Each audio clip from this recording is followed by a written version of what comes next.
Thank you for joining us as we look at the Pride Divide, an exclusive conversation only on ABC 57 News. I'm Tim Spears. Tonight, we're diving headfirst into a topic that's become increasingly divisive across the country and here in Michiana, LGBTQ acceptance. So why are we talking about it now? Because nobody else is. In recent years, Indiana has passed a series of laws directly impacting the Pride community. And here in Michiana, the debate has played out over protests and rhetoric, seemingly separate from the people that these issues impact. Over the next hour, ABC 57 is exploring the conversation around education, mental health, and yes, gender transition, all with our series of panelists who we'll introduce in a moment. On your screen, we have a list of Republican lawmakers we contacted to join this panel. They all declined to participate or did not respond. First, here's ABC 57's Brian Conybeare. Tim, we recently met one Michiana family who decided they had to pick up and move out of the state of Indiana because of a new law. Senate Bill 480 bans all gender-affirming care for minors under the age of 18. This is my son before he transitioned. This Hoosier mom, who we'll call Jane, agreed to sit down with ABC 57 News, but only anonymously, for fear of outing her transgender son, who's 16 years old. You're born who you are. So my kids were born in the wrong bodies. She also has a trans daughter in her 20s, and the family decided last year they simply had to leave Indiana. You chose to move your family from one state to another. Why?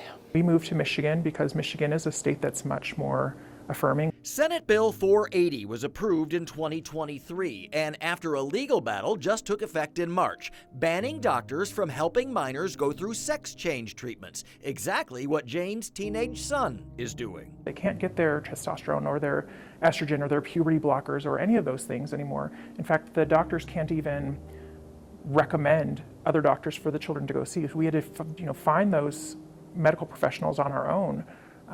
Out of state. Out of state. We can't even get my son's prescriptions filled in Indiana. As originally drafted, that law would have also allowed the state to remove trans children from their homes if their parents violated it. While that provision was deleted by lawmakers just before the bill passed, it was frightening enough to force Jane and her husband to take action.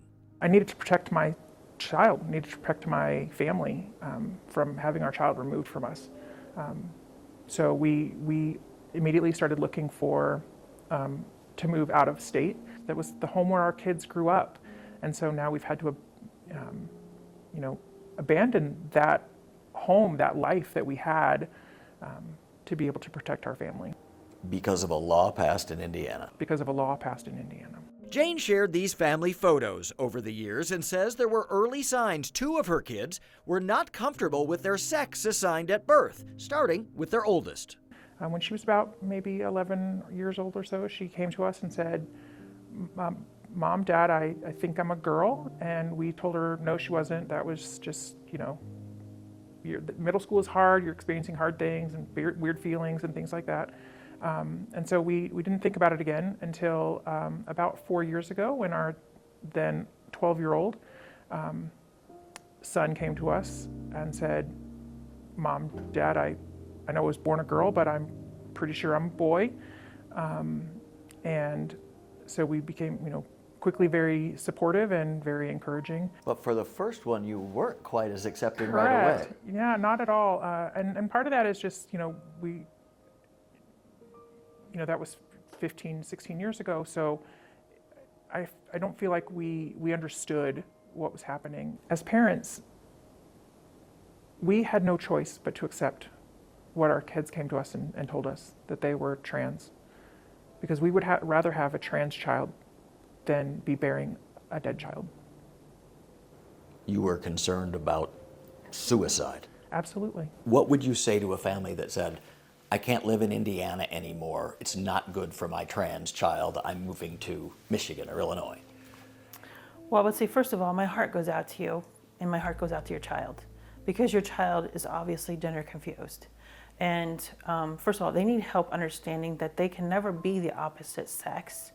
And wherever you go, you are not only harming your own child, essentially, but you are harming any other child you're putting them in the same facility with, because you don't know what's going to happen. Rhonda Miller is the head of Purple for Parents Indiana, an activist group based in Napanee. We fight to protect children against the indoctrination and the sexual perversion in the schools. Miller lobbies for anti-LGBTQ laws at the State House and has a very active presence online, trying to prevent the normalization of transsexuals in schools. We don't see those kids as dangerous. We see those kids as victims, really, when it comes down to it, because they've been caught up in this whole gender ideology and the gender confusion that's taking place in our society.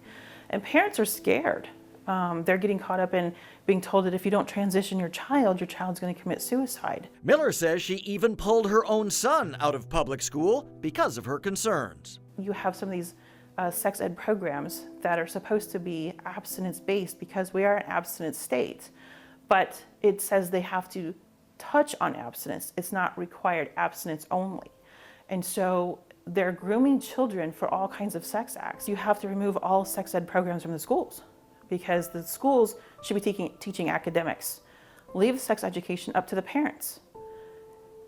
That's where I would start. When it comes to trans students using different pronouns and school facilities with other kids, who's going to protect the girls in the locker room, in the bathrooms, when there's a boy in there who might have ulterior motives? The schools were trained that they had to open up their locker rooms, their bathrooms, and their overnight trips.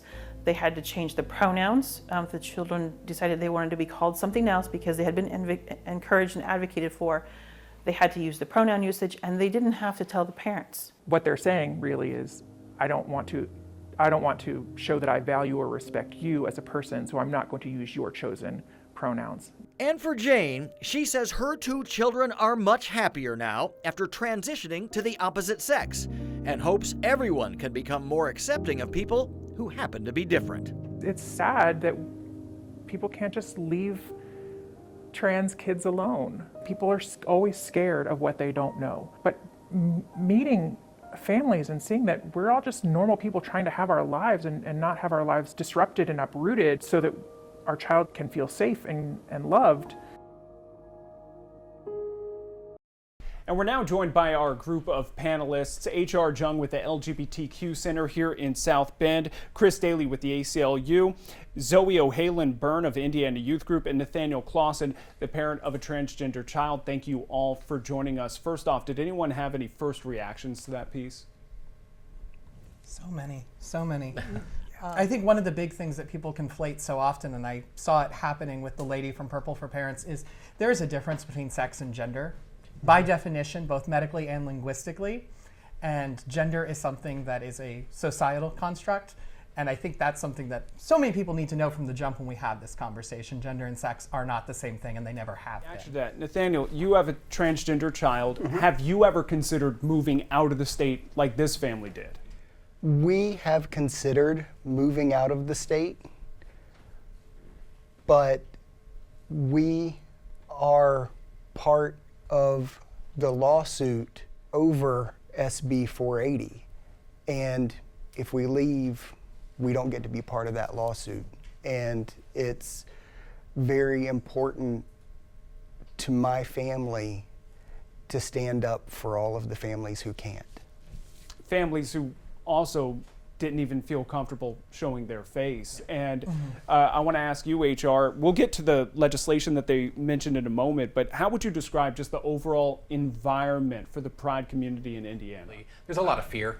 They just don't know what's next on the chopping block, if you will, of personal rights and liberties of LGBTQ people here in the state of Indiana. Right now there's a lot of legislation around transgender individuals, but when that's finished, where are they going next? And I think that's where a lot of LGBTQ people in the state of Indiana are feeling that kind of pressure and unsure about how safe they're going to be living in their own home state. And Zoe, what would you say is the source of that pressure? Is it the personal interactions with everyday Hoosiers, or is it more of the politics and just having to sort through that coming through the news in the State House? Not their personal interactions at all, but like what these conversations that are happening supposedly over their head. You know, they hear adults talking about them, these queer youth, and it's people having these conversations behind closed doors where they're not even invited to say their part, or in some ways their parents aren't even able to be part of those conversations. So I think it's this higher up coming down that's so scary to them. Like in their everyday life, they may meet people who are affirming and loving and caring, and then they hear that their state is trying to harm them, and that has to wreak such havoc on them emotionally that these people they don't even know want to harm them in that way. And this isn't a fear that just the LGBT community is facing in Indiana, although it's very prevalent for our community, but women have been denied their access to reproductive freedom. Communities of color have been told that civil rights are not going to be taught in schools. This is an issue that we're seeing bubble up statewide in all of our communities. And I think that, as Zoe said, personal interactions have improved so much in this state. The neighbor-to-neighbor, coworker-to-coworker contact is vastly different than it was 10, 20 years ago. What has happened, though, is this pushback from our state house, really in response to nothing. On that note, we'll talk about some specific legislation next and how we're introducing these topics to our youngest Hoosiers.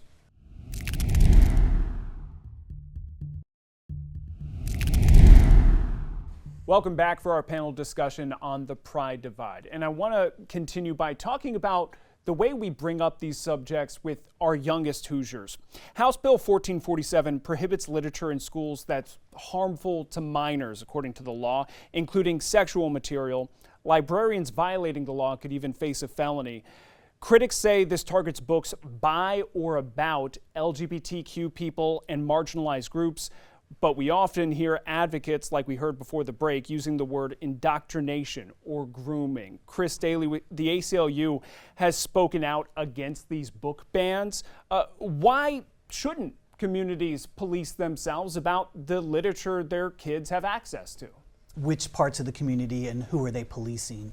So, I mean, big picture, we require all of our librarians to have significant education and certification. We should be able to trust them to make those decisions of what the larger community needs access to. And then individual parents absolutely need to control what comes into their own home and what their children read. But they shouldn't be making a decision for what their neighbor's child reads or the child across town reads. And that's the problem with these bans that we're seeing both here in Indiana and around the country. I mean, we remember when folks who banned books were villains in movies, right? That's what we all grew up seeing. And now we're back to this place. And it's part of this larger denigration of licensed professionals in Indiana, whether it's librarians or teachers or doctors. We have gotten to this place where we just want to over-regulate professionals who are already highly regulated for the purpose of promoting a particular political view. So at what point does this push for control become harmful in your opinion? We're already there. I mean, you saw Jane and her family had to move out of town. Nathiel and other families are right now scrambling to find basic health care for their children. The harm is right this moment. I think what's interesting is the degree to which the State House has overstepped and the degree to which individual Hoosiers who are experiencing this in their families, in their communities, among their religious communities, are starting to say, you've gone too far. House Bill 1608, Indiana's so-called Don't Say Gay law, limits school teachers and staff on talking about human sexuality up to the third grade. Zoe, is there a knowledge gap that needs to be addressed? Why should teachers be allowed to talk about these subjects? I think one of the problems is how we're defining it. Who gets to define what's human sexuality and what's not?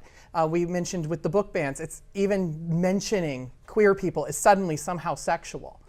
And so even when we're looking at stories about historical figures who happen to be LGBTQ, people want to point the finger and say because that person is gay, it's automatically sexual. HR, same question. I think Zoe's right on. It's who's defining what is objectable. You know, what is harmful, what is sexualized. You know, I have seen where there's a great children's book about two male penguins raising a baby penguin called And Tango Makes Three. And that's been on book bannings before. People have said it's sexualizing two male partners. And my question is, how is two men raising a child, or in this case, two penguins raising a child, any more sexualized than you know, a straight couple adopting a child and raising them. You know, that's where my problem comes in, is who's defining what is objectable and who's defining what is harmful. Nathiel, even with the transgender child though, you don't necessarily know where that teacher or that staff member is coming from. Would you want them even trying to dive in or touch on those topics? There are so many kids whose parents don't talk to them about sexual health.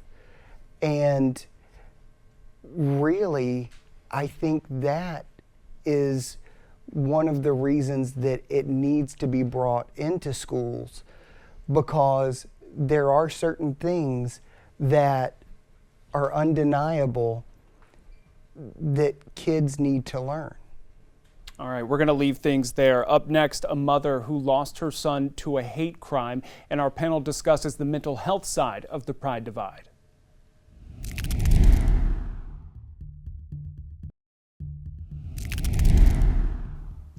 Patricia Forrest Maxey is speaking out for the first time in years since her son was brutally murdered for being gay. You may remember his name, Jody Henderson. With the slogan, "Justice for Jody's Law," his mother made the case in front of state lawmakers for years, pushing for stronger protections for LGBTQ Hoosiers.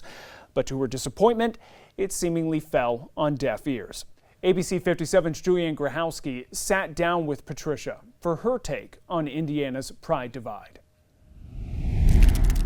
For this to happen to him, it broke me down, you know, all the way down. 8 years later, Patricia Forrest Maxey is still picking up the pieces in a world without her son, Jody Henderson. Everybody loved my son. Everybody loved my son. The 27-year-old Afghanistan war veteran found beaten to death the morning of January 16, 2016 on Soren Street in South Bend. Patricia still remembers the last phone call she'd have with Jody just hours before he'd be gone. I told him everything was going to be all right, and he said, "Mom, everything is going to be okay," and I didn't hear from him anymore. A year and a half later, 23-year-old Jabri Davis Martin was found guilty for brutally murdering Jody. Patricia says Jabri was a lifelong friend of Jody's, and Jody had eventually grown romantic feelings for him. The murder allegedly fueled out of fear Jody would out Jabri as also being gay. Do you think if Jody hadn't come out and freely expressed himself as he should, is there any chance he might still be here today? I believe so. I believe so. I really do. While Patricia and Jody's siblings might have found closure in court, she says there are still holes to be patched. For one, she'd like to see Soren Street be changed to honor her son's service and not be a harsh reminder of his final hours alive. He went to Afghanistan and fought for this country, and he had to come back and get killed on his own soil. So I feel that South Bend owes him something, and that's a street name where he was killed at. But her primary focus lies in fighting for change and making sure tragedies like Jody's are prevented through legislation. Following Jody's death, Patricia and thousands of petitioners fought for Justice for Jody's Law to be passed, a hate crime law giving more protections to gay Hoosiers. I pray to God that this goes through. For not only my son, for all the others that is coming up and has to, have to be out here and watch their backs. She says Jody still gives her the strength to keep up her fight. He's my guardian angel, and I got to continue to fight for my son. And we're back with our panel, now joined by Emma Vosicky from GenderNexus. But I'm going to start with Nate. How often does the prospect of a hate crime enter your mind? More than it did with my first two kids, because I've got a 20-year-old and an 18-year-old. Both of them are cisgender. And for my trans kid has type 1 diabetes. And for most people, type 1 diabetes is a terrible thing to have. But I look at it as a blessing because we have to get to know the parents of anyone's house that she goes over to well enough to know that they can keep her alive with her diabetes. But we also use that as a way to understand if they have a problem with her being trans. Emma, is that the way it is for many of the clients GenderNexus works for, is they have to build their own support group just to feel safe? Oh, we're constantly, as a community, we're constantly looking over our shoulders. Trevor Project talks about well over a quarter have experienced violence and harassment in schools. Our folks are constantly measuring the situation and the emotional toll on trying to do that. Be present for your studies and yet wonder who's going to do something in the hallway to you is pervasive. Indiana's hate crime legislation passed in 2019 lacks protections for specific groups, including gender identity or sexual orientation. Zoe, what kind of message does that send? I think it sends a message to queer youth that they're not worth protecting as far as the state is concerned, which is terrible because we hear it and we mean it, every child is precious, and yet people aren't willing to step up and protect these kids. And they know that and they see that. And that is so hurtful to them. And to grow up and know that even as they become adults, they're still not going to be protected. They live in this state, they pay taxes, they are citizens, they contribute to society, and they're not protected. The average life expectancy of a Black trans woman is 35 years old.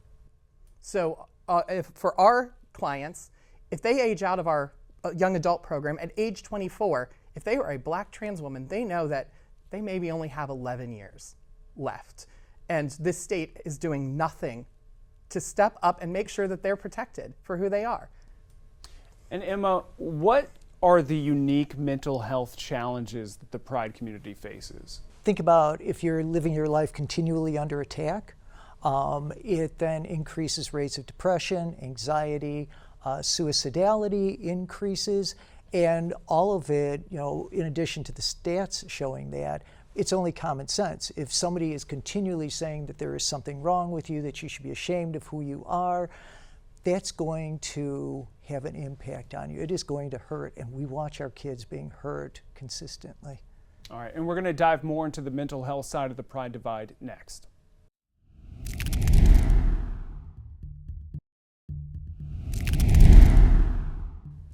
According to the Trevor Project, LGBTQ+ young people are more than 4 times as likely to attempt suicide as their peers. And it estimates at least one 13 to 24-year-old attempts suicide every 45 seconds. HR, I know with the LGBTQ Center, your staff and volunteers work with people. How? Building that network of support and community, because we find that a lot of people, especially in our area, feel very isolated. We're just there trying to build that community so they don't feel so isolated, so that depression and anxiety doesn't exacerbate itself to where they get to a place where they're so anxious and they're so depressed that they're contemplating and maybe even attempting suicide or even just self-harm. In a 2023 survey, the Trevor Project found 41% of LGBTQ+ young people seriously considered attempting suicide in the past year. Is there a mental health crisis in the Pride community? We are struggling, especially with the law that was recently went into effect. Within 36 hours after the court ruling, we had emails from 17 different sets of parents who were terrified because they had no idea how to get health care for their kids any longer. You're talking about the transgender health care bill? Right, yes, I'm sorry. That was just went into effect towards the very end of February. At this point, we feel like our job is to triage. It's not even at times to offer just basic support and care. It's to be constantly aware that somebody's going to be, in crisis when they're calling us, that they are wondering if they're going to be accepted, if they can stay in school, if they're going to be able to get the medical care they need. and if their whole family is going to have to move out of state in order to protect their child. What do we think is the cause of all of this? Well, when the state is proposing all of these laws that take away gender-affirming health care, that keep trans girls from being in sports, queer youth are seeing this and taking it on themselves that the state hates us. And you know, even beyond the state, I mean, think about one of the blocks that you had a little bit earlier. You had a parent talking about, well, my child's not going to be safe in the locker room. And it's like, do you know those kids, all they want to do is just be kids. They want to go in, they want to get changed, they want to just go out and play. But the message that they hear is, oh, I'm apparently dangerous. And the worst part is the message that their peers hear is, there's something dangerous about that person. And so they're inculcating all of this stuff inside of themselves, when really about the only thing they want to do is be a kid and play and have fun. It's not just like services and the right to play sports and stuff that's being taken away. They're losing their right to even be represented. Yeah. Kids in 3rd grade and under, they can't even hear a storybook that has a character like them in it. Whereas their peers are all over mainstream media. They're all over the stories they learn in school. They're all over the history they're taught. And now they're being told, well, you're not even allowed to be reflected in that. You're not part of our conversation. And it's not just children who are LGBTQ, like children of LGBTQ parents. Absolutely. They can't hear about their families. If you're a straight cis child and your parents happen to be queer and you're being told that's objectionable, that's harmful, that is something that can harm you, well, how are you going to process that as a little kid? And we're going to leave that there. I want to remind everyone at home going through their own struggles, help is just a phone call or text away. The Suicide and Crisis Lifeline is 988. Next, we hear from a family now navigating Indiana's ban on gender-affirming care for minors.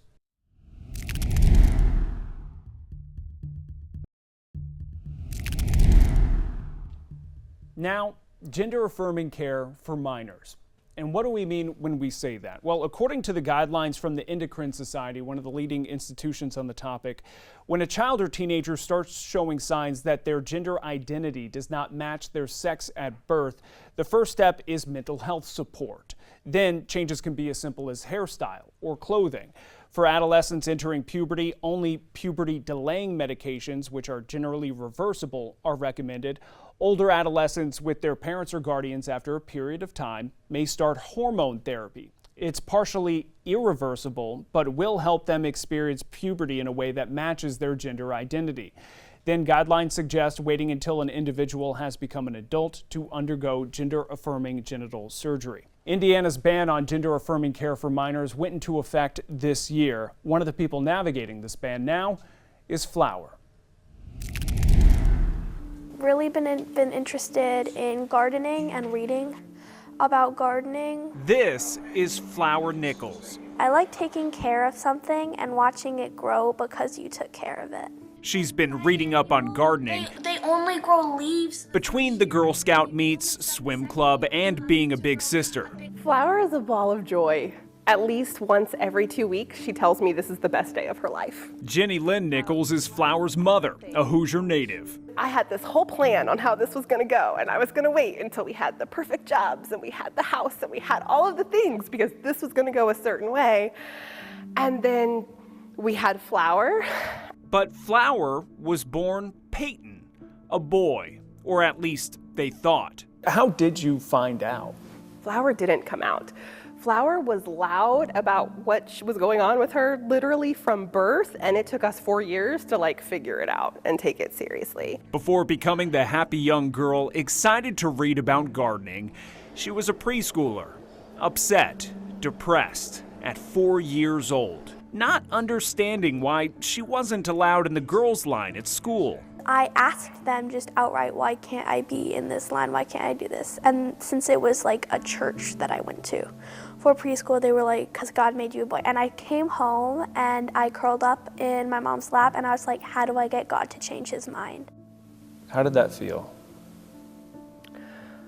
Like you are failing at every single part of parenting that matters. It's not in the baby books how to deal with like a clinically depressed 4-year-old. They don't tell you how to, like when your kid doesn't want to live anymore. Then Christmas came. I asked her what she wanted Santa to bring her. And she wanted the flower from Rapunzel. Why do you want that? And she's like, Mama, if I drink the tea, it'll make me a girl. It grew her hair, it'll make me a girl. And that's when I realized that we were harming her. So things changed with a simple change of clothes. The first day she got to wear a dress to school, we didn't have a fight about clothes, and she danced into school. Then the name. So we found a support group. They led me over to a table with name tags, and they said that I could pick whatever name I wanted. And before like the lady even got the full sentence out, she was like, Flower, my name's Flower. And I got my happy kid back. Once older, Flower started taking puberty blockers, now going through hormone therapy. Occasionally I tell her, you know, if you ever want to go back, like that's okay. And she rolls her eyes and says, I know, Mom, you tell me all the time. The Nichols now drive to Chicago for treatment, losing their local doctors under Indiana's ban on gender-affirming care for minors. Do you consider Peyton almost a different person? It's like sort of a dream to me. It's not a different person because I was never that person. No regrets? No. But I ask myself all the hard questions. Did I do this? Did my husband do this? Was it because we moved, or was it, you know, something I ate when I was pregnant? I mean, you do. You, even if they're silly questions and you know they're baseless, you worry and you ask. But I always come back to the exact same thing, which is my kid was dying inside, and now she's happy and thriving. That's a pretty easy decision to make. Next, our panel will be joined by a person who regretted their own gender transition surgery. Next.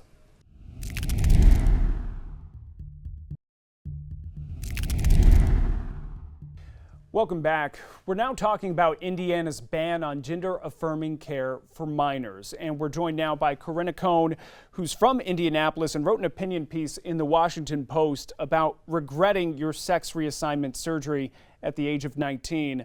You've gone on to advocate for laws limiting access to gender-affirming care for minors.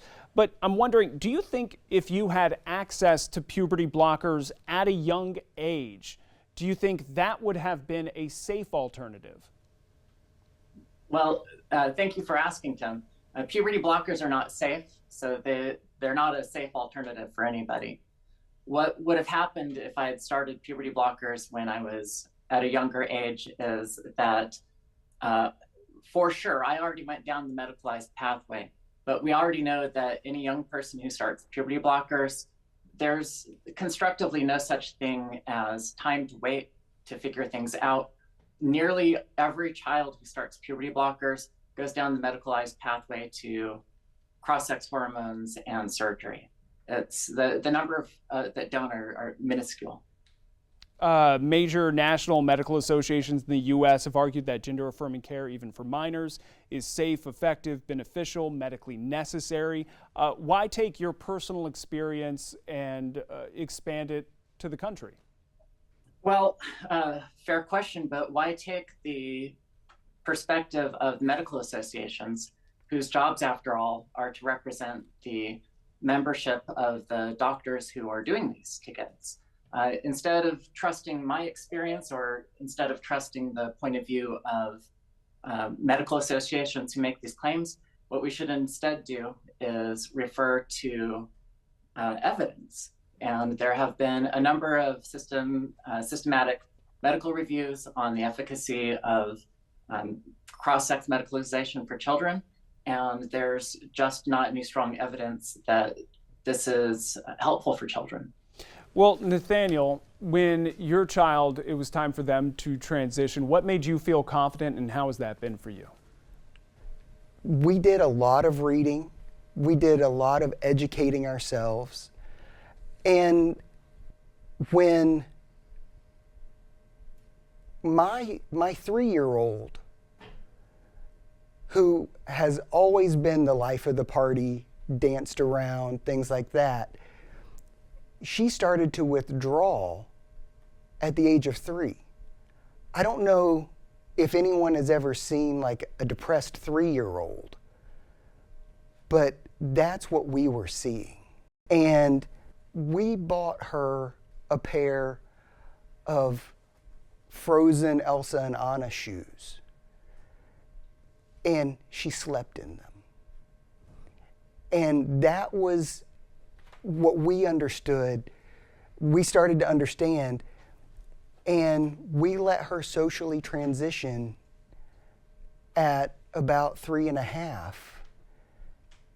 And she's been the happiest person on the planet since then. Seeing her trans joy is just amazing. And she has taught her mother and I so much about ourselves. And that's a similar story to what we heard from the Nichols family, who said she felt her daughter was dying inside. Emma, is this the choice that a lot of parents are just facing? It's just a matter of, do we wait and see what happens, or do we go with what's making them happier? Well, one of the struggles with, and because we heard with our legislature, oh, you're making permanent changes if you're doing blockers or hormones. One of the things they didn't talk about was that they were passing a law so that they would be the permanent changes that the legislature wanted to see. That the legislature wanted everyone to grow up, if they were assigned male at birth, that they would grow up with all of the same characteristics as one might associate with. And what we see, and I can't speak to any single individual's experience. If we did that, then we would just look at the fact that for me, being fully myself is purely joy. It's pure joy. But I also get to see on the ground, not just one person. I get to see person after person after person. And I even got a chance yesterday to be at a school and have the parents and the teacher talking about now that the child can be themselves in school, that the child's just lighter. They're talking. In fact, the term lighter was used by that child's homeroom teacher. So we get to see the on-the-ground stuff that spreads all the way across. Again, I can't speak to any single individual's situation. You know, we encourage parents to learn as much as they can, because puberty blockers may be good for this child, but maybe not for this one. And that's the thing, that we have to allow those options to be there, so that as you know, as we've talked about, it's like when you see a child who has been denied who they are, and when they're given that opportunity to be themselves authentically, it is so wonderful to see that transformation in that child, whether it's just a social transition, whether they're getting the medical care that they need as well, whatever that process is for them, whatever they need. When they finally get that, you know, you ask the question, do you want to have a happy child or an unhappy child? And I think every parent would say, I want to have a happy child.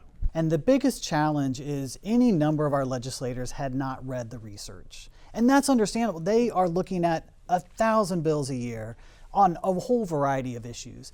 The speed with which they moved to ban care for minors in this state really was legislative malpractice, because they didn't understand the facts. They hadn't spoken to the families. So much of what's happening is violating our Constitution, stepping in between families and their doctors, and is generally based on a misunderstanding of the situation or a personal belief that is not applicable to everyone in the state. Well, is there any worry that families are feeling pressured to explore this option because there is a legitimate fear of self-harm?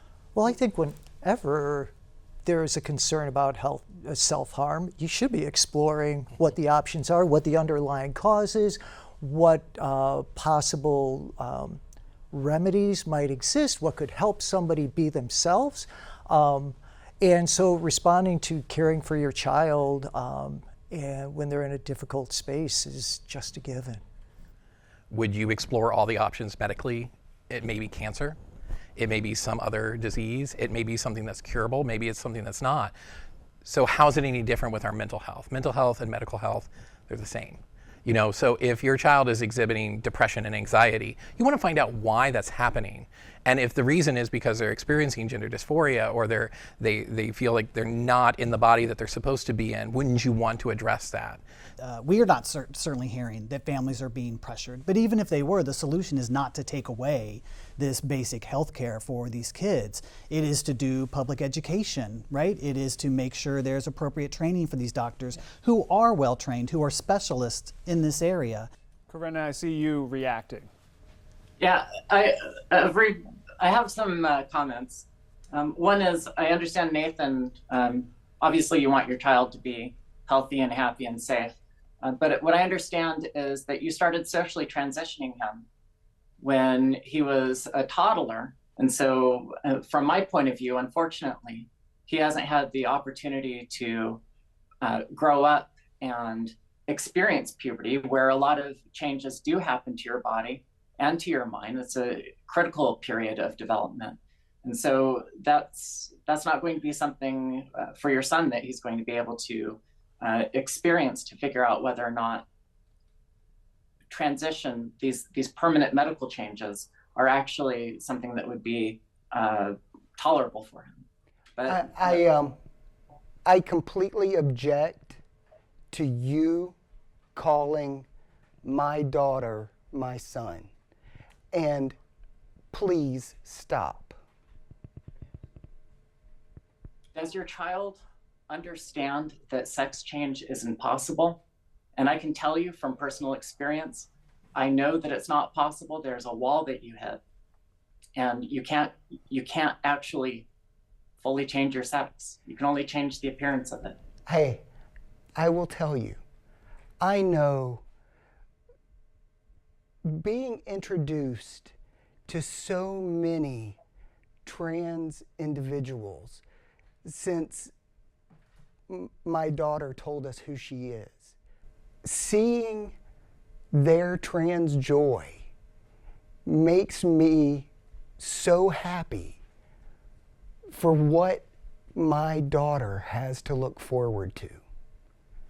And I am completely not concerned that she's going to change her mind. We'll be back with our panel after this.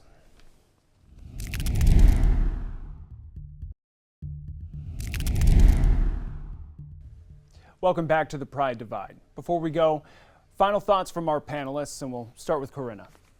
I think it's important for people to understand that the level of evidence that supports medicalizing children is very low.